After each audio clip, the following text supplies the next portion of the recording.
खुलुमबाय आंनि मुलुगनां बड' निउस चेनेल साफ्रोमबो नायगिरि बिथांमोननिसिम गोजोन फुंबिलिनि बयनिसिमबो गाहाम हामलायनाय जासिहरनाय जाबाय। आसा खालामो नोंथांमोनहा गासै मोजाङै दं। बे समाव आं नोंथांमोननि सिगाङाव फुंबिलिनि मोननैसो खौरां लाना फैलायबाय। अन्नानै भिडिअखौ स्किप खालामाजासे जोबजासिम नायलांदो। दिनैनि फुंबिलिनि मोननैसो खौरांफोरा जाबाय। गिबि रादाबाव दं। मैया आसामाव गोमोथाव जाथाय जादों। खौरां मोननाय बादिब्ला आसामनि पुलिसफोरा सासे डिसिजों लोगोसे सा 10 पुलिसफोरखौ खानानै जेलाव सोफैदों। गुबै बाथ्राया जाबाय बे डिसि आरो सा 10 पुलिसफोरा नंखाय डिसि आरो नंखाय पुलिसफोरमोन। बे गोमोथाव जाथाया जादों आसामनि तेजपुराव। गोमोथाव बाथ्राया बेसोदि बे नंखाय डिसिआ तेजपुराव डिसि हिसाबै माखासे बोसोर खौथि रां खामायनानै स्कर्पिय' बलेर' फरेन गारिनि बिगोमा जानानै स्कर लानानै बेरायथिंबाय थायोमोन। रेशन कार्ड बानायनायनि मुङाव रायजोफोरनिफ्राय क'क्राझाराव घुस लाना हमजादों। मख'नो गोनांदि रेशन कार्ड बानायनायनि मुङाव रायजो राजाफोरनिफ्राय 3,000 आरो 5,000 रां घुस लानायनि अजद सिखारदों। मिथिनो मोननाय बादिब्ला क'क्राझार इउएन एकाडेमिनि लांगोना मोखाङाव सानखां बसुमतारी मुंनि सुबुङा गंसे फार्मासियाव रेशन कार्ड बानायग्रा खालामो। जाहोनाव सानखां बसुमतारीया थामथि रादाबाव दं। भारतनि हादरगिरि द्रौपदी मुर्मुखौ लोगो हमदों।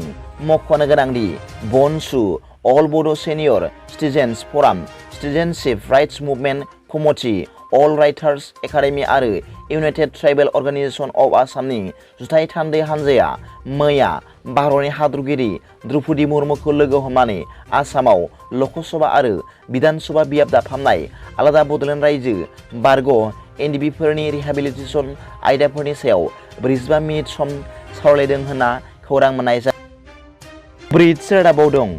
देहायारि नोरजिया सुबुंनि नखर इउपिपिएलनि आगान। मख'नो गोनांदि मैया देहायारि नोरजिया लोरबां जानानै गोग्लैसोनानै थानाय बोराय बुरै सुबुंफोरनो नखर थांनानै खौरां लाहैनायजों लोगोसे वेलसियार हेन्ड स्टाक बायदि मुवा राननानै होदों मिरु इउपिपिएल दोलोनि नेहाथारि बिना गयारिया। लोगोसे गयारि बिथाङा खौरांगिरिफोरनि सिगाङाव बुंदों दि बिटिआरनि गाहाय प्रमद बर'नि दैदेननायाव पिएमएवाइनि रादाबाव दं।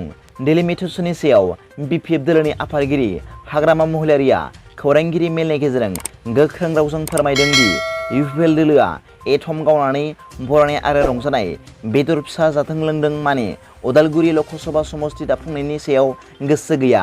प्रमद बर'आ एसेम्ब्लिनि गेजेरजों उदालगुरि लकसभा समस्ति दाफुंनायनि सायाव थांखि लानानै इलेक्सन कमिसनखौ नारसिननांगौ। बिथां महिलारिया गोख्रों रावजों बुंबावदों दि एबसुआ प्रमद बर'खौ नारसिननो नांगौ आरो उदालगुरि लकसभा समस्ति दाफुंनांगौनि थाखाय बेरेखा दोलोनिफ्राय आबुङै हेफाजाब दं होनना महिलारि बिथाङा खौरांगिरि मेलनि गेजेरजों दिनैनि फुंबिलिनि मोननैसो खौरांफोरा दा बेखिनिल'मोन। भिडिअखौ मोजां मोनदोंब्ला आंनि बे मुलुगनां बड' निउस चेनेलखौ अन्नानै साबस्क्राइब खालाम आरो बेल आइकनआवबो थुनानै ला, जाहाथे आं गोदान निउस आपडेट लानानै फैब्ला नोंथांनियाव सिगांग्रो नटिफिकेसन सौहैयो। दा बेलासिनि रादाबाव नोंथांमोनखौ आंनि बे चेनेलाव गासैखौबो बरायहरनाय जाबाय। गोजोन्थों। एसेनोसै। जै बर' हारिनि जै।